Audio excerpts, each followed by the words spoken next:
السلام علیکم ورحمۃ اللہ وبرکاتہ۔ دوستوں، آپ سبھی کا استقبال ہے ہمارے یوٹیوب چینل دینی معلومات پر۔ صرف 5 منٹ کا مدرسہ قرآن و حدیث کی روشنی میں۔ بسم اللہ الرحمن الرحیم۔ نمبر 1، اسلامی تاریخ۔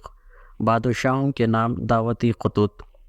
صلح حدیبیہ کے بعد حالات قدرتی طور پر کچھ بہتر ہو گئے تو رسول اللہ صلی اللہ علیہ وسلم نے عرب کے امیروں اور دنیا کے بادشاہوں کے نام دعوتی خطوط بھیجنے کا ارادہ کیا، اور اس بارے میں صحابہ اکرام کو مسجد نبوی میں جمع کر کے خطاب فرمایا: اے لوگوں، اللہ تعالیٰ نے مجھ کو پورے عالم کے لیے رحمت و رسول بنا کر بھیجا ہے، اس لیے میری طرف سے دنیا کو یہ پیغام پہنچاؤ، اللہ تعالیٰ تم پر رحم کرے گا۔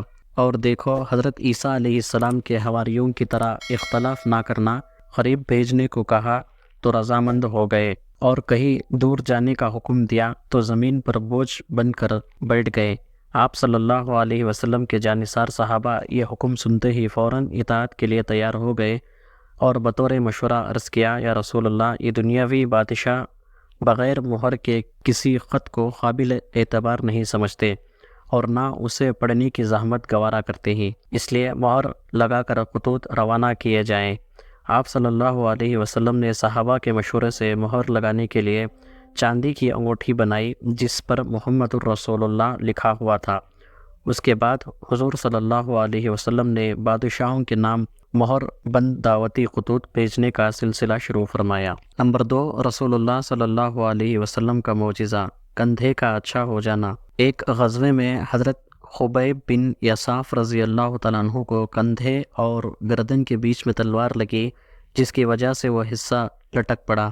وہ آپ صلی اللہ علیہ وسلم کے پاس آئے تو حضور صلی اللہ علیہ وسلم نے اس حصے پر اپنا لعاب مبارک لگایا اور پھر اس کو جوڑا تو وہ چپک کر ٹھیک ہو گیا۔ نمبر 3، ایک فرض کے بارے میں قضا نمازوں کی ادائیگی۔ رسول اللہ صلی اللہ علیہ وسلم نے فرمایا: جو کوئی نماز پڑھنا بھول گیا یا نماز کے وقت سوتا رہ گیا تو اس کا کفارہ یہ ہے کہ جب یاد آئے اسی وقت پڑھ لیں۔ اگر کسی شخص کی نماز کسی عذر کی وجہ سے چھوٹ جائے یا سونے کی حالت میں نماز کا وقت گزر جائے تو بعد میں اس کو پڑھنا فرض ہے۔ نمبر 4، ایک سنت کے بارے میں گھبراہٹ کے وقت کی دعا۔ رسول اللہ صلی اللہ علیہ وسلم گھبراہٹ کے وقت یہ دعا سکھاتے تھے: اعوذ بکلمات اللہ التامات من غضب وشر عبادی ومن همزات الشیاطین وان یحضرون۔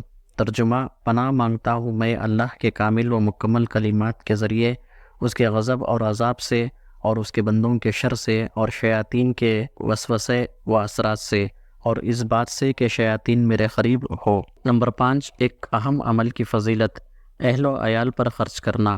رسول اللہ صلی اللہ علیہ وسلم نے فرمایا: آدمی جو کچھ اپنے اوپر، اپنی اولاد، بیوی، محرم اور رشتہ دار پر خرچ کرتا ہے تو اس کو صدقہ کرنے کا ثواب ملے گا۔ نمبر 6، ایک گناہ کے بارے میں کفر و نافرمانی کی سزا۔ قرآن میں اللہ تعالیٰ فرماتے ہیں: جو شخص منہ موڑے گا اور کفر کرے گا تو اللہ تعالیٰ اس کو بڑا عذاب دیں گے، پھر ان کو ہمارے پاس آنا ہے، پھر ہمارے ذمے ان کا حساب لینا ہے۔ نمبر 7، دنیا کے بارے میں مال جمع کر کے خوش ہونا۔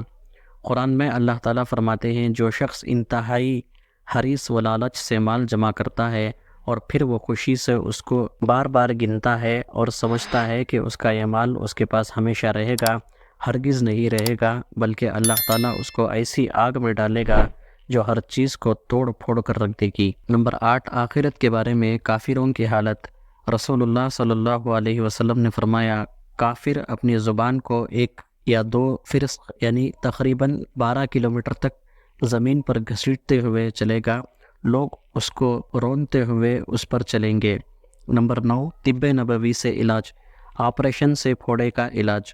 حضرت اسماء بنت ابو بکر رضی اللہ تعالیٰ عنہ کہتی ہیں کہ میری گردن میں ایک پھوڑا نکل آیا، جس کا ذکر حضور صلی اللہ علیہ وسلم سے کیا گیا تو آپ صلی اللہ علیہ وسلم نے فرمایا: اسے کھول دو، پھوڑ دو اور چھوڑو مت، ورنہ گوشت کھائے گا اور خون چوسے گا، یعنی اس کا خراب مادہ اگر وقت پر نہ نکالا گیا تو زخم کو اور زیادہ بڑھا کر گوشت اور خون کو بگاڑتا رہے گا۔ نمبر 10، نبی صلی اللہ علیہ وسلم کی نصیحت۔